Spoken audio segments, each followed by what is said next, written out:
Sziasztok, üdvözlök mindenkit újra ezen a fergeteges csatornán.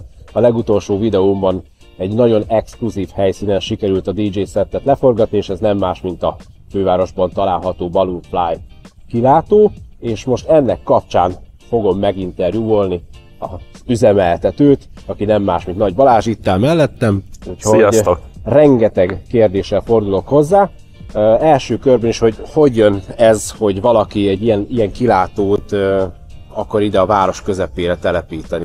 Hát ez úgy történt, hogy ezt láttuk több helyen a világban üzemelni, ilyen jellegű eszközt, többek között Párizsba, Krakóba, és hosszú évekig kerestük ennek a helyet, és utána egy szerencsés együttállásnak köszönhetően ez pont belepasszolt a Liget projektbe egy pályázat keretén belül, és így alakult tulajdonképpen, hogy ez ide tudott kerülni. Volt ez az eszköz már sok helyre tervezve a korábbi években, egyébként a Gellért hegy tetejére. A Hungarocontrol is tervezgette, hogy ide-oda rakosgatják, aztán végül itt született meg. Mennyi idő ennek egy ilyen előkészítése, tervezése? Gondolom itt gyakorlatilag ezek az elemek készen vannak, tehát itt telepíteni kell, de az engedélyek elintézése az, ami gondolom sok idő. Minden egyes elemet megrendelés esetén kezd el gyártani a gyártó, tehát nincsenek ezek előre készen. Egy jó 3-3,5 év előkészület kellett neki, és utána pedig 2 hónap volt, mire itt a helyszínen fizikailag üzembe helyeztük a balont.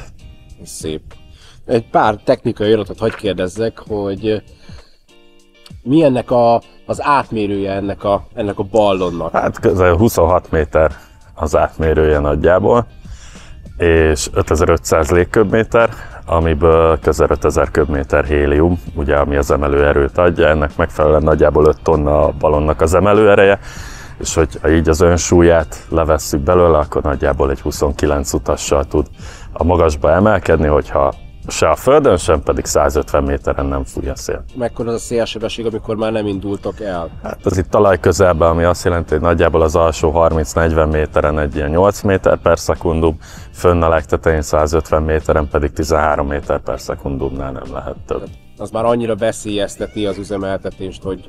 Igen, igazából ugye elfogy az emelőerő, mert a hélium egy fölfeleható erőt ad, ugye a felhajtó erő kapcsán, és minél nagyobb az oldalirányú terhelés, ez a fölfele ható erő annál inkább fogy el. Ennek megfelelően, ahogy nullától szépen növekszik a szél, nekünk úgy kell szignifikánsan csökkentenünk az utas létszámot. Van-e valami extreme story ezzel kapcsolatban, mióta üzemeltek? Hát talán a legextrémebb az, hogy a Hunor mentőcsapat volt itt már kétszer is mentési gyakorlaton, és akkor az úgy néz ki, hogy fölmegy a balon, és ők pedig szépen hegymászó kötelekkel, meg a mentési felszerelésükkel gyakorolják, hogy kell esetlegesen menekíteni egy embert. Ott a pilótáink is le tudtak ereszkedni velük egy ilyen mentési gyakorlat során. Hogy felmennek magá a mentőcsapat személyzete is felmegy, és ők leengedik? Nem, lentről másznak föl. Tehát felmásznak, és milyen magason van ilyenkor a ballon? Hát 150 méteren. Tehát 150 méterre felmásznak saját erőből? Így van, fölvisznek magukkal, biztos láttál már, a hegymászók is használják ezt a tepsit. Igen? És akkor abba raknak egy bábút, és azt eresztik le, és utána ereszkednek le ők is. És gyakorlatilag ezzel most egy ilyen hegyi mentést próbálnak szimulálni, gondolom? Igen, hát nekik gyakorlat, nekünk is gyakorlat, mert jó tudni, hogy milyen lehetőségeink vannak, hogyha a balon fönnmaradna, bár ilyen nem fordulhat elő, és ez egy ilyen látványos dolog volt. Az első dolog, amikor az ember egy ilyen magasba emelkedő tárgyat lát, hogy mi van, hogyha elszakad ez a kötél? Igen, hát ez egy acélsodrony, egy viszonylag komolyabb acélsodrony, több mint 50 tonna a szakító szilárdsága, tehát ezt még flexel is azért egy jó pár korongot el kéne használni, mire ez elszakad.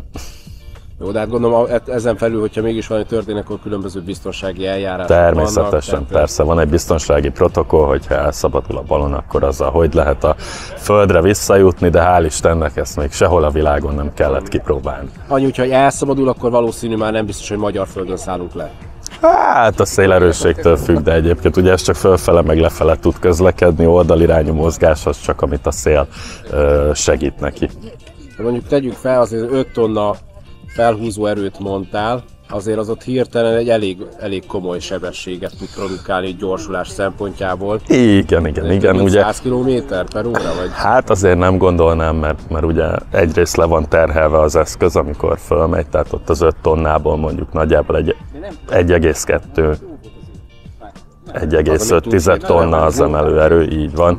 Tehát annak kell ellen dolgozni a különböző technikákkal, hogy vissza tudjál jutni a földre, de hangsúlyozom, hogy ez egy biztonsági protokollként egy papírra le van írva, de egyébként szinte fizikai képtelenség, hogy ez elszabaduljon. 0,0 alatti a így van. Ugye az acélsodrony is, illetve a balonnak minden eleme napi szinten, heti szinten, havi szinten, negyedéves szinten, bizonyos órákhoz kötve, és még éves szinten is ellenőrizve van.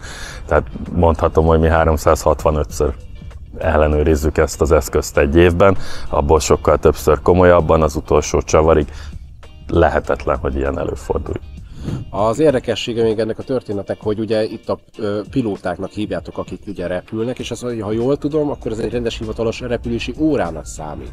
Igen. Hát ugye mivel légi jármű, ezért a kezelő személyzetnek kell egy végzettség, ők ezt ugye egyetlen gyártó van, aki ilyen balon csinál jelenleg a világon, és ők adják a képzést is ennek a balonnak a kezeléséhez. Különböző képzéseket biztosítanak, akár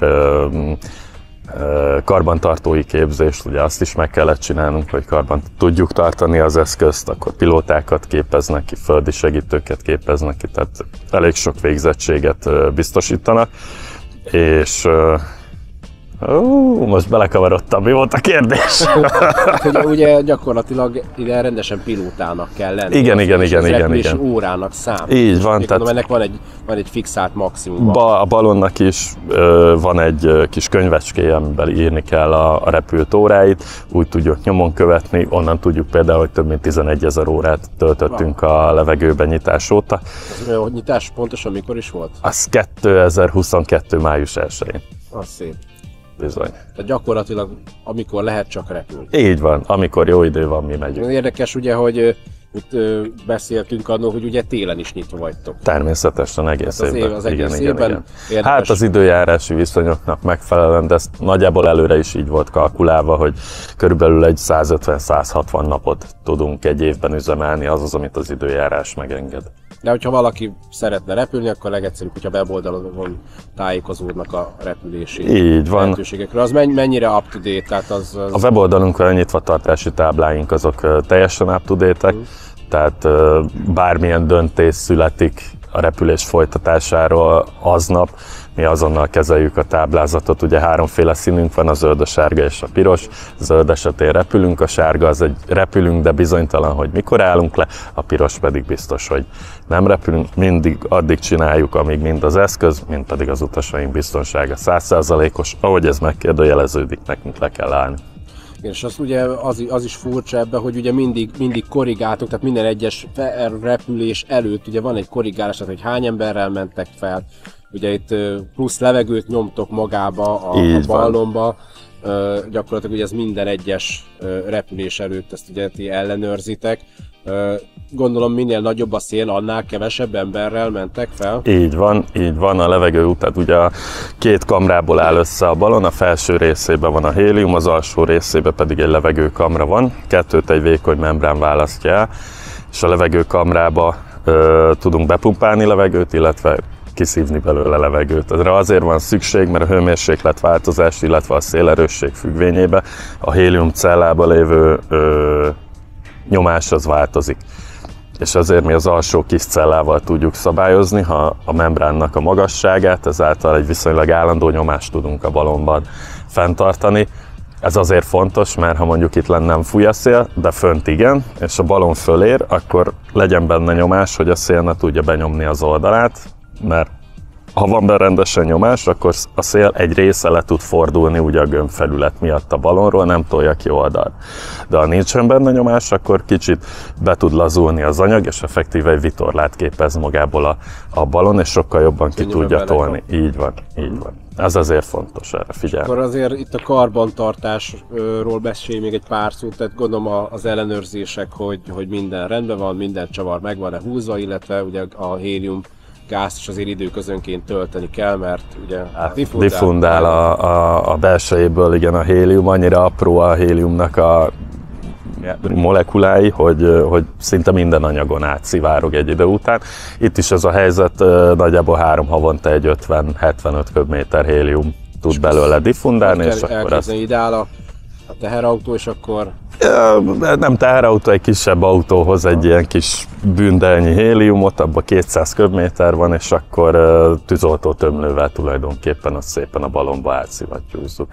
És akkor itt gondolom egy nyomás jelző alapján igen, megfelelően az előbb említett membránnak az állásából látjuk, hogy mennyi ment bele, vagy mennyi kéne még bele. Igen. Gyakorlatilag ugye, amikor szeretnétek lehozni ezt a ballont, akkor itt van fent egy vezérlőegység, és lent egy elektromos motorral, gondolom lehúzza ezt a...